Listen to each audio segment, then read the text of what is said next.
আজি আমি গাৰ জোৰত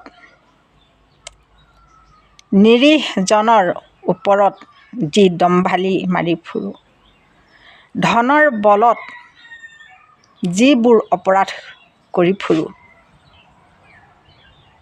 সেইবোৰ এদিন নাইকিয়া হৈ যাব। ধন আৰু গাৰ বলে আমাক সহায় নকৰা হ'ব। সেই দিনটোত আমি যাম ক'লৈ? কাৰ সহানুভূতি আমি আশা কৰিম? বুদ্ধিমান লোকে সেয়েহে গাৰ জোৰ আৰু ধনৰ বল দুয়োটাকে সৎব্যৱহাৰ কৰে, যাতে বৃদ্ধ অৱস্থাত শান্তিত থাকিব পাৰে, কাৰোবাৰ মৰমৰ ছাঁত জীৱন ব্যতীত কৰিব পাৰে।